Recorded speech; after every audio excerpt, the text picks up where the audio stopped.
returning a subscriber or a returning viewer, thank you.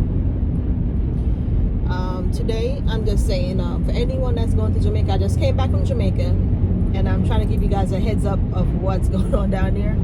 And I still do believe if you're careful, you can be safe in Jamaica, but I think for the Christmas, you need to be extra careful because something happened to me. I went for breakfast one morning, and being as though it's early, I'm assuming the crooks are not going to come out till afternoon, right? So that was my hope. But anyways, eyelash everywhere. I shed like crazy.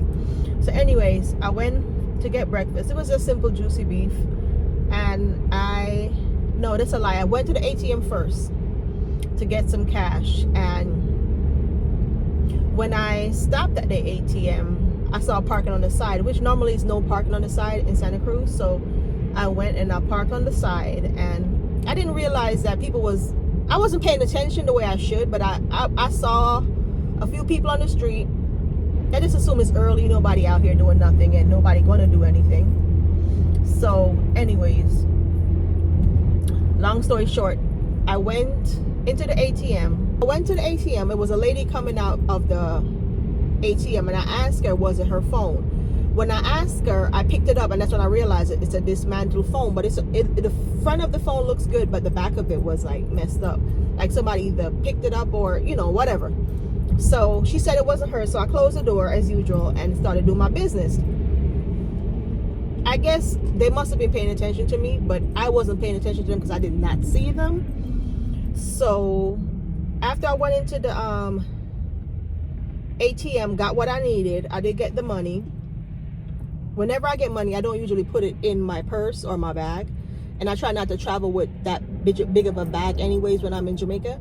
I actually had a small little wallet thing. And most of the time you can't tell it's even under my arm because I kind of stick it up under there and I hold it and no one knows it's there. So anyhow, I came out.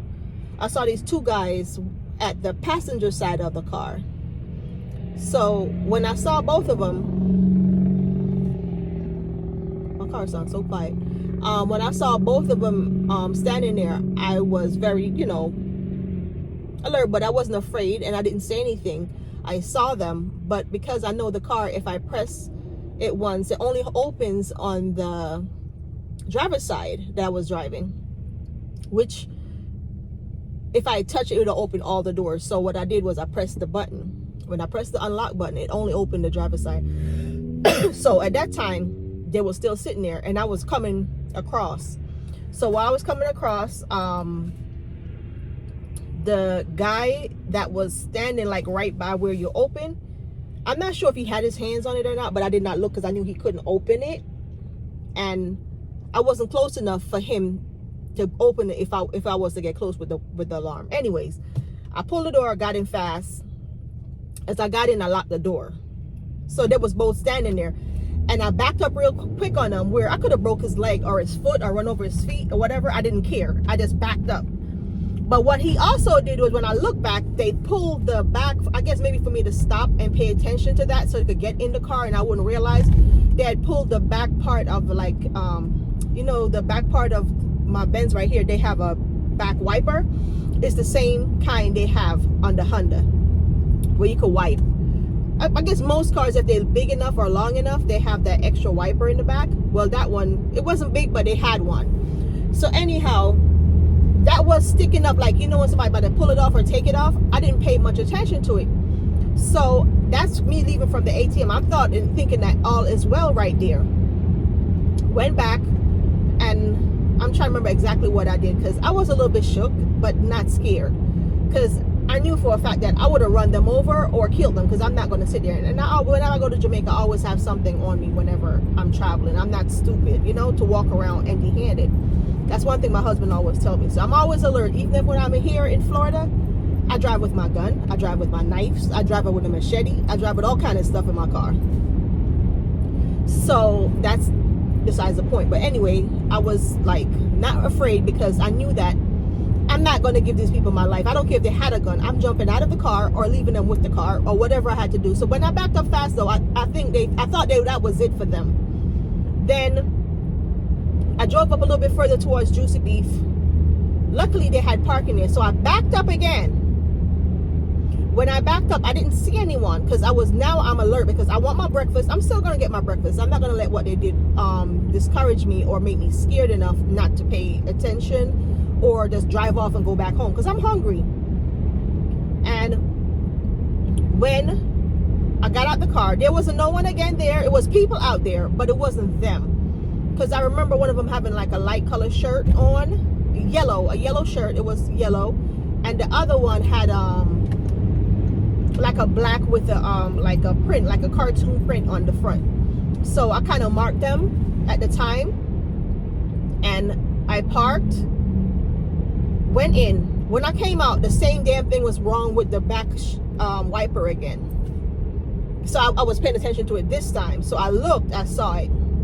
I looked around, I didn't see them. But what happened was the guard was paying attention, and he had came out with me for some reason. I'm not sure if he came with me because he saw what they did, or he came out because he just wanted to get out of the Juicy Beef for a minute or two.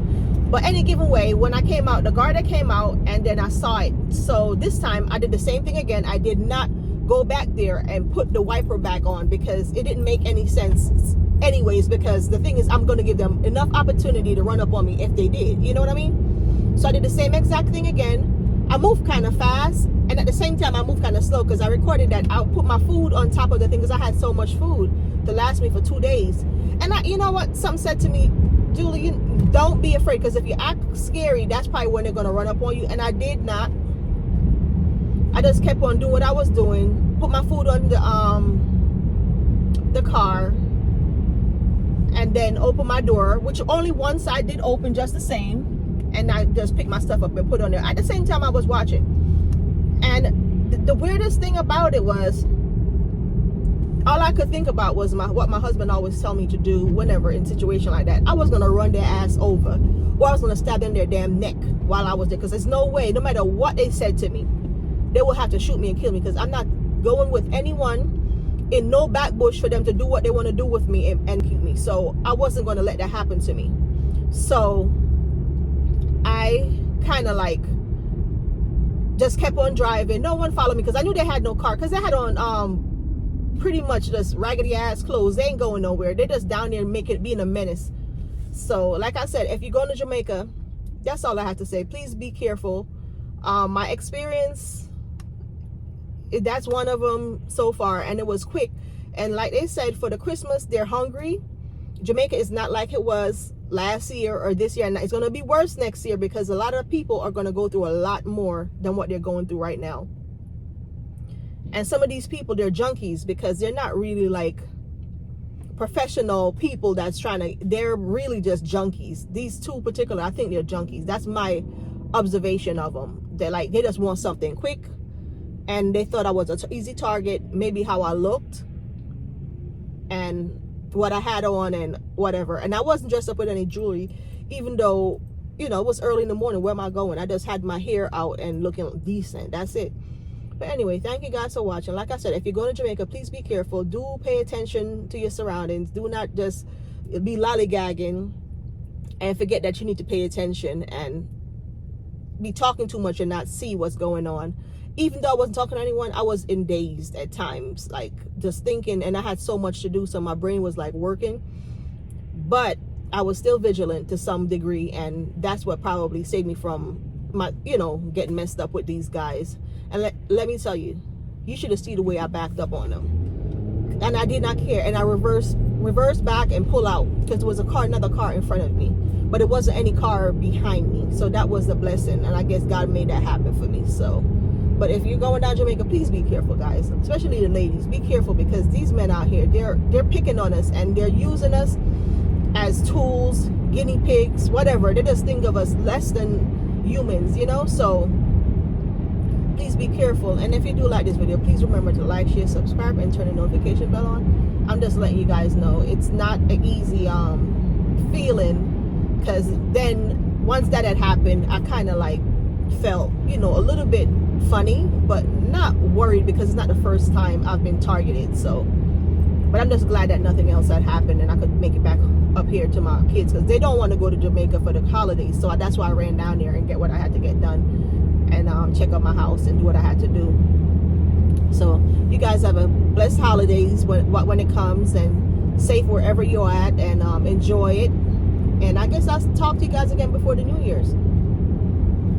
Thank you for watching.